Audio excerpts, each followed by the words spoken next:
people are living on the streets of Multnomah County than at any other point in the last decade.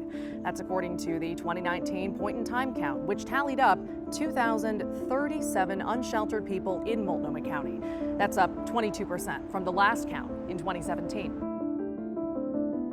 So before we get into what may be behind that spike, let's back up for a second here, because at this point you might be asking, what's a point-in-time count? Very valid question.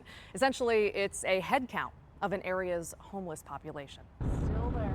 The U.S. Department of Housing and Urban Development mandates communities across the country provide these numbers each year in order to get federal housing dollars. Though, a note here, some communities only do the count every other year, and then in off years they send just slightly older data. That's the case here in Multnomah County, and that's why you'll see everything here compared to numbers from 2017.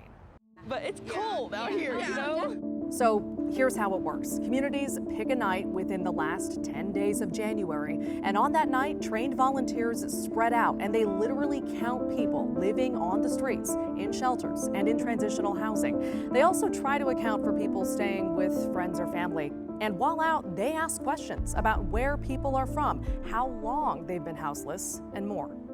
It typically takes months to get these numbers tallied up and then presented to the public. So now that's what Multnomah County is doing.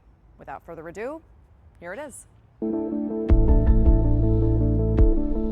Right now, according to the 2019 point-in-time count, Multnomah County has 4,015 homeless people. That includes 2,037 who are literally unsheltered, aka the people we all see sleeping on the streets, in cars, and in tents in Portland. And it's that second number that really stands out when you look at past counts. In 2017, 1,668 people were unsheltered. That means this year's unsheltered total jumped 22%. It's actually the highest it's ever been since Multnomah County's been doing this count with HUD's current standards. They also say there are a few reasons this year's count is higher. A lot of it, they say, is driven by the struggle to reach the chronically homeless, people who have been on the streets for more than a year and have issues with things like mental illness or addiction. They don't understand the struggle. Now, on the flip side, officials say this spike could also, at least partially, be attributed to the fact that they believe this count was their most extensive yet. They said it was led by PSU, and they had a record amount of professional outreach workers and volunteers. And they also say they worked with culturally specific groups like the Urban League and NAYA to help them reach communities of color and Native Americans. Officials also point to a decrease in the overall homeless count. 4,015 this year, down from 4,177 in 2017. That's nearly a 4% drop.